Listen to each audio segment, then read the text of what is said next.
discussing a very interesting topic of debt.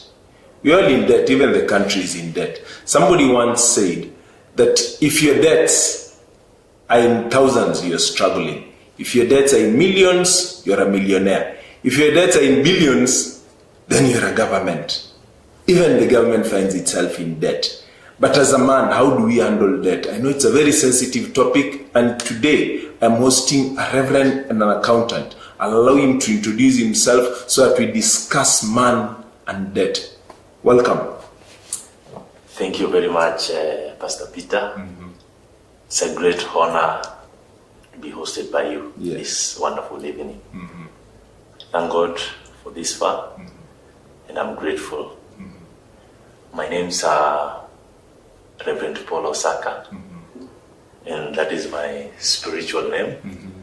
And then professionally, I am CPA Osaka. Okay. Yes.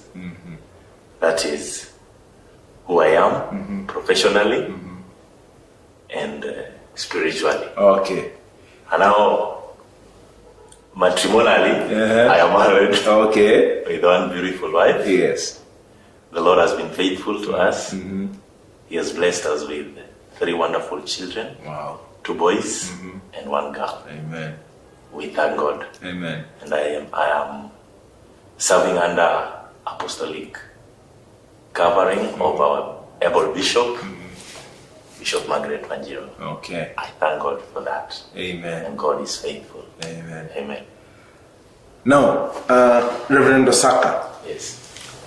I know we all know what debt is, but give us a professional definition of what debt is. And do you all need to be in debt, or can we live without debt? Wow. This is an interesting topic. Yes. And I'm going to give my version both professionally and maybe in a layman's language. Yes. I'm going to talk about debt by giving some case scenarios. Yes. The first scenario is you want to start a business. And in the middle of your starting business, you find that you don't have enough money. Yes. Maybe you don't have enough resources maybe to start this business. Yes. In accounts, we say we have a accounting formula which says all the assets you have in the business must be equal to equity plus liability. Yes. Somebody may ask, what is equity? Because maybe most of us wanajua liabilities ni vitu gani. But somebody is asking himself or herself, what is equity? Yes. In accounting term or professionally, equity is that part of your business that is more of debt and shares. Okay. So assets is comprised of both equity, debt, and liabilities. Yes. So when you want to start a business, you don't have enough money, and you have to run this business. Yes. Therefore, you will ask yourself a question. Now that I don't have enough money, enough capital to start this business, what do I need to do? Then you will go out there, talk to a friend, maybe go to talk to a bank, so that if they're able to facilitate your business, to jumpstart your business. So in one way or the other, you will have an assistance from somebody else. Yes. That assistance, part of it, and you will start your business, that assistance that will help you to start your business, and thereafter let the business roll, and maybe later on, the assistance may be in terms of money or labor. So in one way or the other, you will have to refund that assistance, either in money or maybe in another form. So that assistance that you are given and then you refund back, that one is called a debt. A debt, okay. Yes. So generally, I can say a debt is anything you owe somebody. It can be either in form of money or in form of an asset. You understand? Yes. So anything that you have, it doesn't belong to you, but in a later time, you'll have to take it back to the owner. Yes. Maybe through interest, the initial, the initial part of it, for example, ulipewa 1,000, you need to refund it with an interest. That means you not only refund 1,000, you must refund maybe with a 200 bob on top of it, and the 200 bob part of it is now the interest that 1,000 has earned. So in general, utarudisha 1,000 plus 200, which was not belonging to you. Yes. That is one case scenario Yes. of how I may explain what a debt is. Yes. There is another. The second case scenario is wewe kama pastor ama mtu mwingine tu tofauti, you went for, somebody is holding maybe a party, somebody is holding a wedding, or there is something going on in church, Yes. and then you go ahead and make a pledge, and then you have not given that pledge, you made it public. Yes. You owe that person that promise. Yes. You have to pay it. So it is also a debt. That is also a debt. So when you pledge, hata ukiandika tu chini, you owe God. Yes. Even if, or you just say in your heart, I will give this amount of money. Yes. You already owe God. Exactly. Oh, okay. Exactly. So, some bishop tells us that don't promise what you're not able to give. You Yes. understand? Yes. Because if you're not able to give it, wewe mwenyewe hiyo kitu itakusumbua. Yes. Yes. It will disturb you because definitely in your mind you just know that, oh, I owe somebody this. I promised this. Yes. Normally wanasemanga a promise is a debt. Yeah, okay. You understand? Yes. Yes. So those are two scenarios that I would say You'd use to describe describe that. Yes. what a debt is. Yes. Yes. Now, Reverend, can we live without debt, or do we, have to have debts? Because the government has debts, individuals have debts, businesses have debts. In fact, Corona exposed so many businesses. Yes, and by the Bible also acknowledges that there's an aspect of debt, and it does not necessarily describe it as a bad thing. So, do we really need to get into debt? Wonderful. That is a very good question, Pastor Peter. And I will say this. You can live without debt, and in some scenarios, you cannot live without debt. Yes. But to my perspective, it is possible for somebody to live without debt. Okay. Yes. Why or how, somebody may ask. For example, how do I live without debt? One of the aspects of somebody to get into debts is, in general, tunasemanga, you overspend. Over expenditure is the first reason why somebody lives in debt. Especially in our normal life, in our families, you tend to find that you are in debt.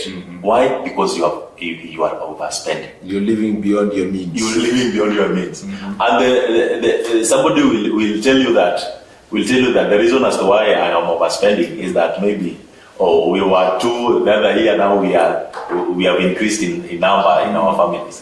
But you see, yes, and now we are 3. Those are some of the aspects that make somebody, tend to justify the reason why they're in debt. But you see, when you plan yourself properly, when the beginning of the year, there is this aspect of budgeting. When you budget yourself, when you make it's a lifestyle in your family or in your business, that you're gonna budget for maybe a time frame. We call it in accounts financial period. So you tend to have your financial period budget, whereby you tend to prospect that during this time I am going to do this, and to do this. And those actions, this is how I'm going to fund them. Before you enter into those actions, you already know where the money is going to come from. So that one gives you a good, focus on where you want to be and how you want to get there. So when you lack to budget yourself, when you lack to program yourself, when you lack to plan yourself, to plan your life, definitely in the near time you're going to find yourself landing into debt. So the first way of coming out of debt is to plan your life. Get to know, have that budget. Get to know that in this month of, for example, we are entering into January. We just are a month shy from January. And normally January is a very busy month, especially back to school and all that. Yes. So if you don't program yourself, how well you're going to manage your year beginning January when you're taking your kids back to school? Definitely, because the kid has to go to school and then you have to pay the school fees. This is a point now you find yourself that, oh my goodness, I don't have money to take this kid to school. What do I do? You borrow. Now, but Rev, are we saying that we will not progress? Because, when you're starting life, like for example, married man, he gets married, he gets a job and he's earning, he does not have to wait until he's earning a 6-figure salary to get married, okay? Maybe he's earning even 10,000. And years have progressed and he decides, it is not good for man to be alone, okay? So he decides to get married. Then after some time, because the family is expanding, needs are increasing, there is inflation, he finds himself needing to spend more than he earns. The expenses will keep increasing, whether you like it or not. Expenses keep increasing. Then after some time, he needs to maybe put up a house like we normally do as Africans. You need to have a house back in the village, okay? And that's an investment that requires a large capital outlay, okay? And you cannot maybe, because I have 1,000, spend 1,000 this month and then expect to spend 1,000 on building next month. In fact, the cost will go up. So he will need to, there will come a time when he'll need to require a lot of money at the same time, but it's money you need to raise for an extended period of time. So with that in mind, can we still say we can avoid that? Thank you very much, Pastor Peter. Normally I say that kuoa si ugonjwa. Yes. You have to plan to get married. Yes. Ugonjwa ndio unalalanga unaamka umegonjeka. Yes. It doesn't tell you that I will be coming in the due time. Yes. But marriage and maybe starting a family, I don't think you're supposed to go through the getting debt somewhere so that you can manage your family. Yeah. For example, you want to do a wedding. In the pretext of your mind, you knew before that I am courting this lady or this gentleman. In the near future, we are supposed to do a wedding, and then you start planning. And then at the end of it all, you find yourself that you're not able to there's some shortages here and there. Yes.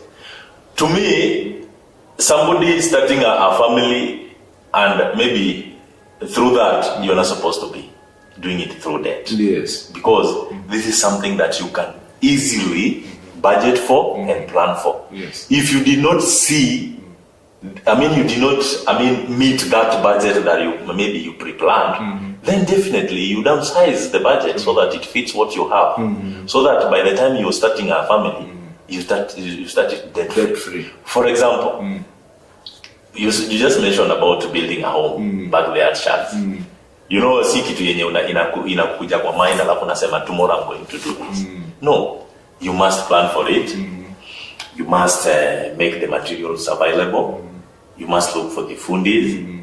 You must set a date for that. Yes. And that is normally what happens. Yes. So I don't see the reason why you need to go into debt, maybe to do that. Unless you are able, you know very well that even if I get into this debt, I am going to I'll be able to service it. Service it. Okay. Fully. All right. And you know the sources that you're going to get that money to service that debt fully. Without stressing out yourself and maybe taking denying your family and exactly. eating sukuma wiki for 3 months. You know, such kind of things they break families. Okay. Because there are two aspects of debt. Maybe we may come to that later. Yes. But I believe we just mentioned about getting your family into a debt that they did not know about. Yes. We call that in accounts you have contractual and implied. Yes. So implied is that kind of debt that you just enter, no one knows. I mean, zile conditions are not properly mentioned, you understand? But a contractual one is written, tabulated, articulated from the start to the end, how it's going to be serviced. So we have this amplified. The families get to be implicated in your debt just because you, as the head of the family, or as the man, or as the husband, or as the wife, you are into debt. Okay. So they suffer, and that is what is happening even in our government today. Yes. Yes. You find that we normal mwananchi tunaumia zile madeni zenye zimechukuliwa na gava. Yes. So we have the amplified. We are getting into those debts. We feel them because the government is into debt. Okay. Yes. All right. So this brings me to the question: are there good and bad debts? Okay. They are good debts and they are bad debts. Okay. Yes. So somebody should not really worry. You know, some heart was really beating right now because it's thinking, I have this and that debt. So are there good and bad debts? Get us into that subject. Which are these good debts? Which are bad debts? They are good debts. Yes. Pastor Peter, thank you for that question. That is a wonderful question because many people will ask, now that I'm in debt. So because debt is looking like debt ni mbaya, deni ni mbaya, kila kitu about debt ni mbaya. No. They are good debts and they are bad debts. Yes. Yes. I will differentiate the two by saying this. Good debts are debts that are captured in your budget. Yes. Because when you are drawing a budget, even the government, when the government is drawing a budget, at the back of the mind of those people behind that drawing of the budget, they know very well that we don't have this money right now, but we know where we're going to get this money. You understand? Yes. But a bad debt is a debt that, I will use the word impromptu. Ni ile tu kitu unajipata umejiangusha ndani. Yes. And you don't know how you're going to come out of it. Yes. Yes. That kind of debt, the debt that you don't know how you're going to pay it. The debt you don't have a formula, you don't have a budget, you don't have a layout of how you're going to service it. That definitely is a debt that is going to give you an headache in the near future, even if it's not today. Because sometimes we get into debt. For example, let me give a good scenario. You are dating, you have a girlfriend. This is to the youth. You have a girlfriend. And then you take this girlfriend out, maybe for to an eatery, for dinner. Initially, you are not going to that restaurant, maybe to ascertain their prices, you know. And then because unataka kujibeba na nini, you did not do a rec. You don't know. Exactly. Yes. You find yourself, you are seated there, the fiancé is there. And now you want to show up. Yes. You know. Wanakuletea menu. Yes. Because you don't want to show your girlfriend or your friends that you don't have enough money. Ati lete. You take whatever you are taking, you eat. Now the bill comes to the table. And then eventually you don't have enough money. And now you don't want to show that you didn't have the money. Yes. You run to these apps, the mobile apps, money lending apps. You go to Tala, you know, and then you find yourself into debt. You are not planned for this debt. You don't know how you're going to come out of this debt because with the Tala and all that, and all those apps giving out money, they normally have time frame. You don't have the money that time. They start pushing you. Kidogo, you find yourself in the CRB. Yes. So to me, that is a bad debt. It has not brought any value back to you. With a good debt, you venture, you know how you are going to facilitate the debt, and then this debt, in the event that you've done with it, it has added value into your life. Okay. It has added, for example, loans, business loans. You go and take a business loan with a particular bank. You go and venture that money into your business. Then in the event, after trading your business, you find that you have profit. And then that profit, you use that profit maybe to facilitate the loan. You understand? So this money continues to roll into that business, and then the profits you get, you use it to facilitate the loan, and then in the near future, you find that you've facilitated the debt, the loan, you've paid it fully, your business has grown, and you are in another level. When you are selling, maybe you are in the business of selling cars, you find that when you took the loan, you had 3 fleets. Then when you completed the loan, you have maybe 10 fleets. That means you have grown. That was a good debt. Yes. So it is a good debt is a debt that pays itself. It pays itself, and in the near future, it has got good returns. Okay. Yes. All right. So, but talking of value, there is value that you cannot attach money to.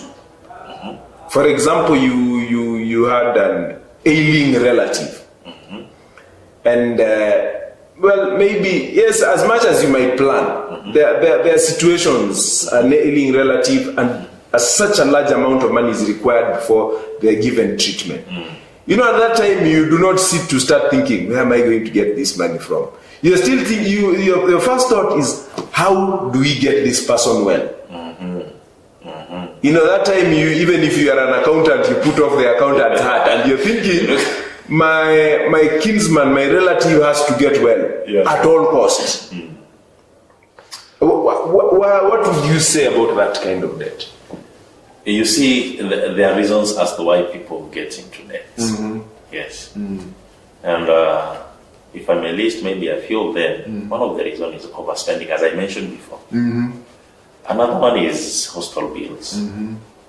Then we have maybe inflation as that is brought through the government actions and all that. Understand?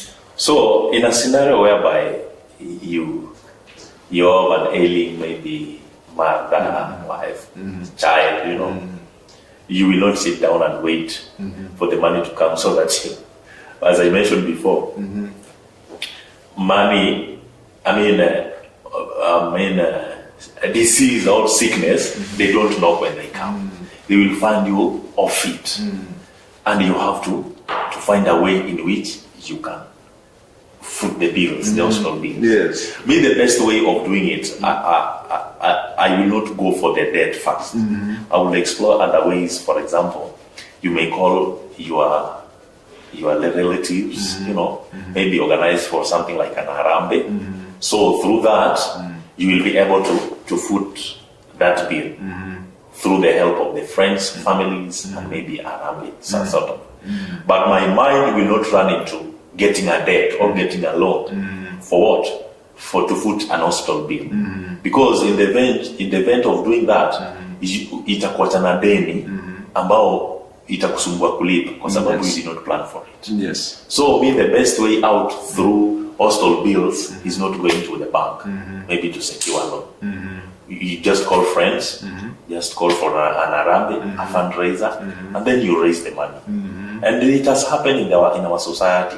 Yes, many of such happens in our society. You see the posters, maybe the pay bills are raised somewhere, and people are giving towards that. The other day, there was over the media, there was this girl also who was stuck in India, and the story was aired, and people raised the money, and the family did not have to go into that. People helped, friends helped, and then the child was out of this hospital. Okay. Yeah, so my best way out through an hospital bill is through friends and a fundraiser, but not that. That will be the least.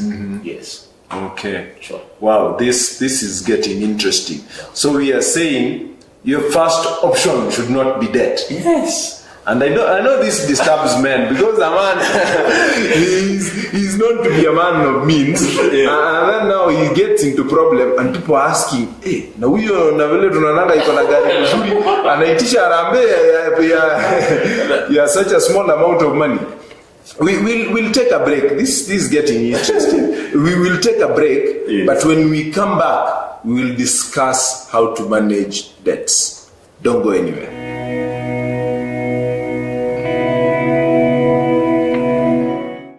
I just want to welcome each and every one of us to our usual Sunday services. We kick off at 7 a.m. English service running through to 9 a.m. At 9:15, we enter with English Kiswahili service, 9:15 up to 11:15. And then 11:30, we come now with the Kikuyu Kiswahili service. Kikuyu Kiswahili service, and we go up to 1:30.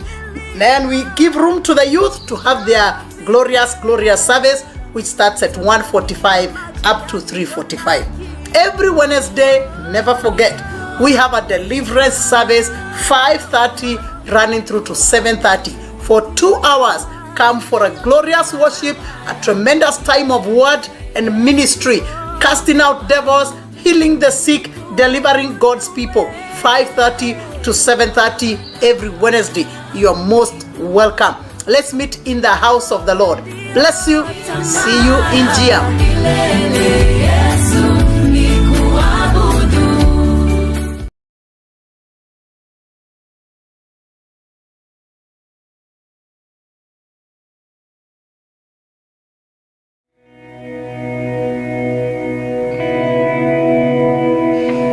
Welcome back. We were discussing debts, and before we went on a break, we had gone to the subject of how do we manage debts. Since debts, we find ourselves, they are part of our lives. So I'll engage Reverend Osaka so that he can tell us, now that we are in debt, whether it was by choice, whether it was a good debt or a bad debt, how do we manage debts? So, Reverend Osaka, CPA Osaka, how do we manage debts? And I think the government should also be listening to this. Yes, that is an interesting question. Yes. We are into debt already, and we are trying to come out of this debt. Yes. Wonderful. You know, sometimes we find ourselves into scenarios that we have no way out. I mean, we don't figure out how we are going to come out of it. You know, the first question you need to ask yourself when you found yourself into a problem is not to magnify the problem, is to ask yourself one question. Don't dig deeper. Yes. Find yourself asking yourself this question: how do I come out of this problem? Yes. And now we have gone through all circles. We have looked for money. We don't know how we are going to sort out this thing, and then now the last thing we have in our mind is to enter into debt. And now we are there fully. Your business is in debt. You yourself as a family, you are in debt. You as a man, you as a woman, you are in debt. There is one family that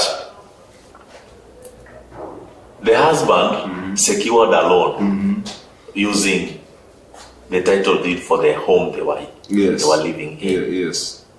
And he did not inform the family about that loan. So somewhere along the line, he was not able to facilitate this loan. And you know, a contractual loan, you write everything. You sign against those words that you have spoken, maybe tabulated in writings. Once you append your signature on those papers, get to know that the contracts are bound. There is no way out. Whatever that was listed as the consequences of not paying that loan will take place now. Now here is a scenario whereby this guy is not able to facilitate this loan. Is out of the loan is out of control, and now what the bank has to repossess the property that was given against the loan, the collateral. Now this thing comes into the picture. The house has to go. This is a married guy with kids. Now the first question is, what am I going to do according to the man? You know, in a scenario like that, many people tend to run away. Kumenuka sasa solution ni kutoroka. So that is not a solution. Yes. And you get to understand that once you are into debt, find the way out. Yes. To me, one of the way out through this problem is by talking out. Maybe you had a loan with a bank, you are into debt, I mean your installments are in arrears, maybe 2 or 3 months, you don't run away. Go to the bank and talk to the managers. Yes. Tell them, rearrange on how you are going to facilitate this loan, even if it is in bits. Maybe they will lengthen the period. For example, the loan was supposed to be due by maybe 1.5 years time. That is maybe 18 months. Understand? Now, you are in your 17th month.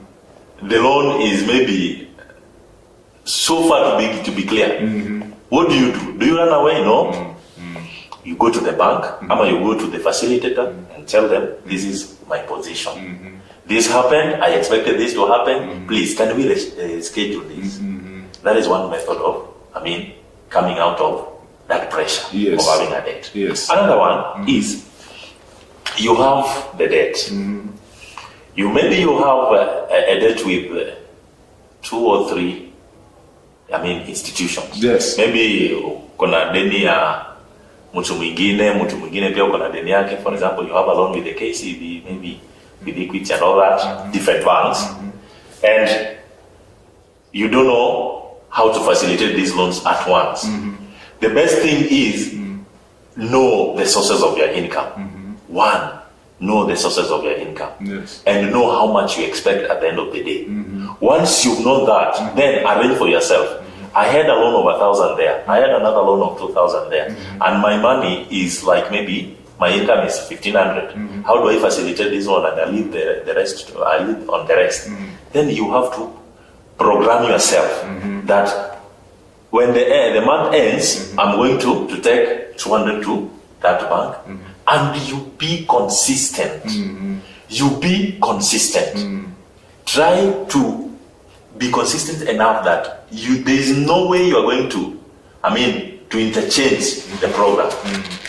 And through that, you will manage the debt. Yes. And you will find that at the end of the day, you are out of the debt. Another way is to have some overpayments. For example, take a scenario whereby you have a loan that your monthly installments is running to maybe 10,000.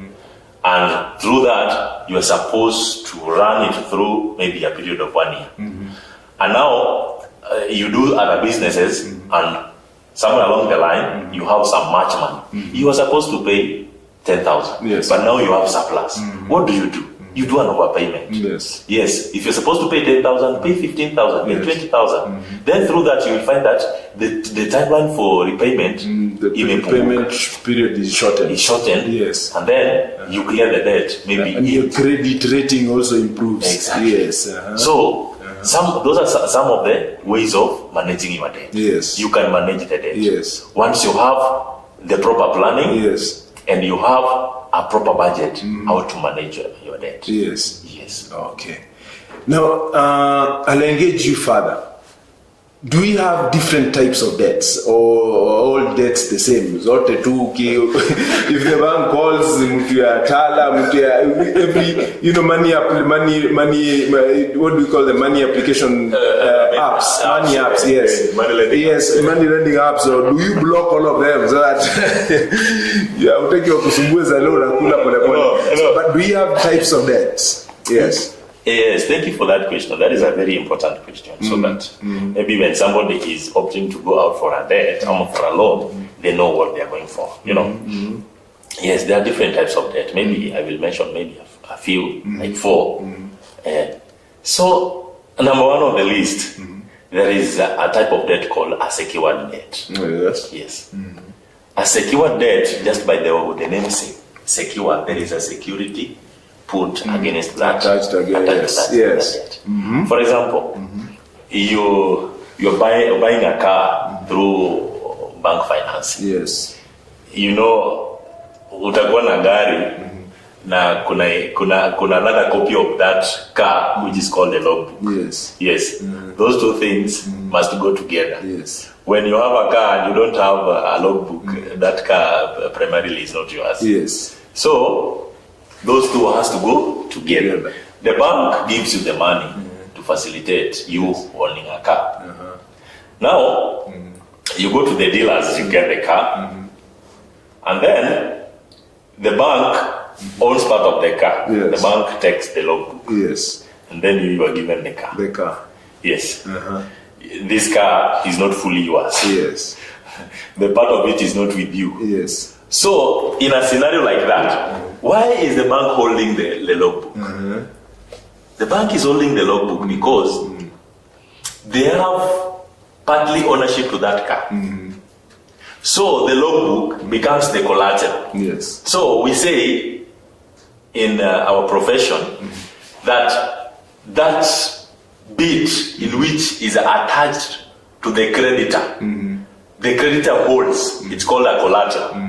And that collateral will help the creditor when you fail to facilitate your loan, to repay your loan fully, then the creditor has got the option to take back, to repossess the car, vehicle, yes, or the land, yes, or the house. So a secured loan is a loan that has got a collateral. Yes. So the logbook becomes the collateral. Yes. Against that loan. Yes. So once you're not able to clear your loan in time, then the creditor has got the authority to take back the asset they gave you. Yes. Yes. Okay. So and most collaterals, loans given against collaterals, they are mostly assets in form. Yes. For example, when you are buying land, the land has got a title deed. Yes. So the collateral becomes the title deed.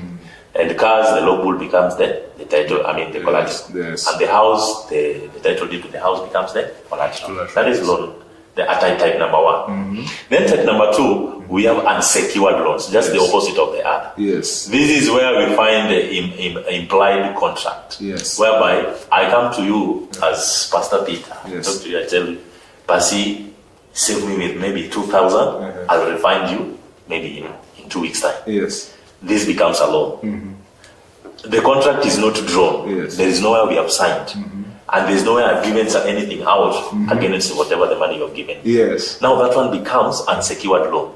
It is a loan that is given through implied actions. You understand? Yes. Nothing is written, nothing is given out against the loan. And the only thing that is held there is faith that you will refund the money. Yes. You understand? Yes.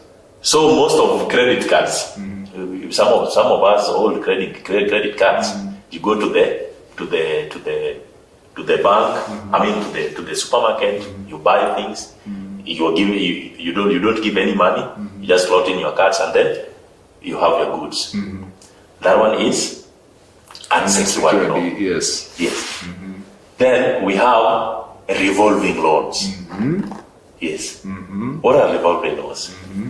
You know, mali sisi ukaa kuna zile views. Yes. Unaenda pale. Yes. You are employed. Maybe somewhere along the line in the middle of the month you run out of money. Unaenda pale kwa kiosk unamwambia, I'll be coming. I'll be picking bread, maybe and milk. And then at the end of the month, the guy gives you a limit that you can only borrow up to this. You can only pick goods up to this amount. For example, you can only pick goods up to 2,000. Yes. You understand? So the moment you take goods exactly at 2,000, the arrangement stops. Yes. There is another good example is the credit card. Credit card, definitely you're given a limit. A limit, yes. A limit into that you can do your purchases and all that, but when the credit card hits a certain limit, then it means you cannot purchase anymore, or you cannot go on with your business as usual. Yes. Yes. That is revolving loans. Yes. Then the fourth one, we have mortgages. Mortgages, most of us, we have gone into mortgages, whereby you bought properties, and mortgages is particularly on housing. When you want to put up a house, and maybe you don't have enough cash, then you walk into maybe housing finance, Yes. or the banks. Sometimes most of the banks are offering those mortgage loans. So you enter there, you make an arrangement, and then you are signed off. Wanakujengea, and then you go and stay in your house. Meanwhile, you facilitate that loan, Yes. maybe between 15 to 20 years, that time frame. Yes. And then once you are done, you will be able to fully own your house. That is a loan, a type of loan called mortgage loans. Yes. Yes. Okay, so all right. So we've discussed secured and secured, revolving and mortgages. It has been said that mortgages are not a very good way to go about owning property, because the mortgage payments in most cases are more than what you'd be paying rent. Yes. In most cases, Yes. in very few instances, that are mortgages cheaper than what you'd be paying rent. What would be your take on that? Interesting. I remember there was a time I was living in a particular house that the owner was selling. So this guy wanted us to buy this house, and he gave us the figure. So we went to the banks. We consolidated our earnings, my wife and I. We consolidated our earnings and went to the bank. And now we presented ourselves. The same breath you've just said it, you will tend to find that whatever this, the rent you are paying, when you go to the bank, you will find that the rates are so high. It's like you're paying twice. Yes. The normal rent that you have been paying. Yes. So we looked at that, they are interested, and we said, this is wonderful. The guy was selling the house at 4 million. And then we went to the bank. Interestingly, then we found that this guy was trying to tell us that at the end of it all, you've been given 4 million in a period of 10 years. Actually, it was 20 years. We are paying 10 million. Actually, it was 11 point something million. So we looked at that figure and we were like, hey, we have just been given 4 million. In a period of 20 years, we want to pay 11 point something million. Yes. Almost 3 times. Almost 3 times. Yes. So ideally, I'm not against mortgages. Yes. But if you're not able to facilitate, a mortgage is a loan. Yes. Get to understand the basic of it. A mortgage is a loan. Yes. When you're not able to facilitate the loan, you know the repercussions. Yes. Yes. If the repercussions of unpaid loan is repossession, Yes. you know that. So somewhere along the line, kazi uisha, Yes. ama contract uisha. Yes. What do you do? You had gone for the mortgage. Yes. What do? You are not able to facilitate this loan anymore. What happens? And it's a longer time that anything can happen within and that time. mostly it's amortized, meaning you'll be paying more interest than the principal amount. Exactly. So you could have paid for such a long period of time, but when you go, the balance of the loan is still a colossal amount, and you're wondering, yes, you people, where are you taking my money? Yes, okay. You will ask so many questions. In fact, in the middle of the conversation, you can even get mad at those people. Only because you did not understand. You know, the nitty-gritties. Our Bishop normally say that when you've been given a paper to sign, go through the paper, word by word. Yes. Read between the lines and understand. Whenever you don't understand anything, ask. Yes. So, many people sign off these papers and they don't go through them. Yes. At the end of it all, you find that yes. Okay. So I will not, on my perspective, I will say this. Whenever you want to put up a home, if you know that your finances are not pre-planned, to see that during that time, you are expecting some amount of money, maybe in 2 or 3 years' time, then don't go for the mortgages. Just do your small businesses, or just do your small steps, and then jenga nyumba pole pole. Meaning an extra income. Yes. You can even work part-time, open a business to increase your income. Exactly. Okay. But in a scenario whereby you have a fixed source of income, and you want to go into mortgages, I would advise do your small steps. Okay. And then at the end of it all, the guy with the mortgage will just have the house, and you also, as somebody who was doing small steps, you have your house. You'll have your house. Yes. Okay. At peace, and you will have all your title deeds and all that will be in your closet, unlike the other guy. Okay. Yes. Now, but having said that, see the other mortgages that are given maybe by the institution or the organization somebody works for, or maybe the government, and these are mostly very, very cheap. Yes. So you end up, maybe the mortgage is what you're paying is less than the market. Of course, what you're paying is less than the market rate, or what you're paying is less than the market rate for the house. And of course, we know with property they appreciate in value. That brings me to this question: with mortgage and all other credit facilities, what should you consider? Because now we found out that at one time or the other we will find ourselves seeking for credit, going for a loan and that kind of thing. Sure. What should we consider before deciding that this is the credit facility I am going for? Wonderful. Out here, when you're working with the institutions, nowadays we have got circles. Yes, in the government we have, maybe in the police sector you have got circles, and maybe in other sectors they have got their own circles. Yes. You understand? Before you go for a loan, do your groundwork. Yes. First. Do your groundwork. Shop around. There are so many banks right now, and those banks are offering different interest rates. Yes. Yes. So you will go around. Look for the one that favors you, that is first.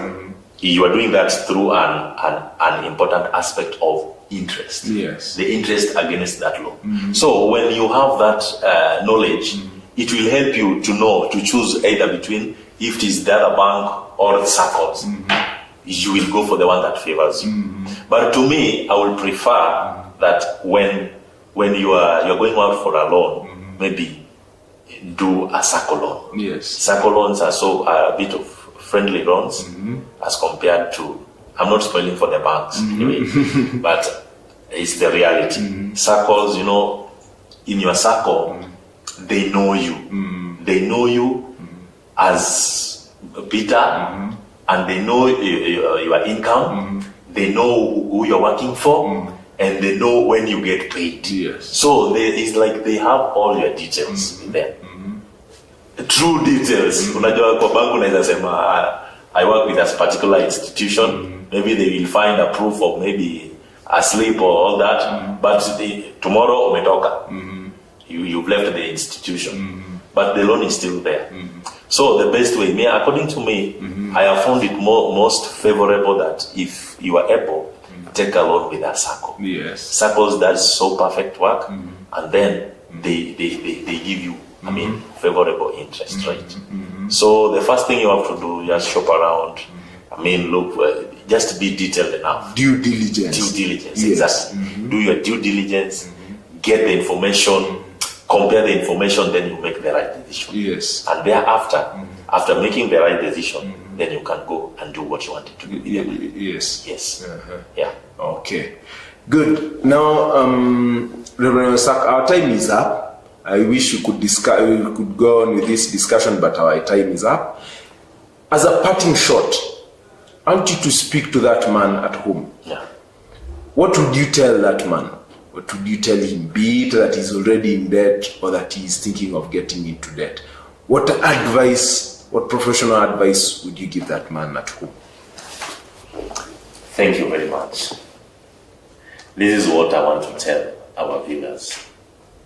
If you want to get into loan, if you want to service your business through loan, you must know how you're going to facilitate that loan. Plan for yourself. Plan for the loan. Do a budget. In the budget, itemize your loan. And behind the budget, itemize how you're going to pay for that loan. Plan for it. That I am getting this loan maybe in January. The time period for repayment of this loan is 1 year. You need to know, in the month of January, I am going to pay this. In the month of February, I am going to pay this. In that, at the end of that loan period, you are able to clear your loan. Again, I want to talk to youths. Life is interesting. And when life is interesting, it has got its own repercussions. Money is an aspect of life that will be available today, and maybe or maybe not, it will not be available tomorrow. So if you have an opportunity of doing something today, do it today, and do not say that I will do it tomorrow.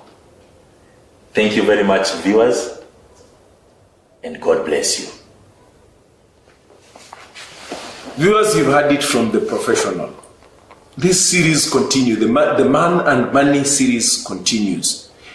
Let's hear your feedback on our social media platforms, on JBN in Facebook, JBN in Instagram, JBN even on YouTube. Yeah, and let's give us your feedback. Let's get to hear what you have to say about this. For tonight, this has been your host, Peter Odhiambo. Good night.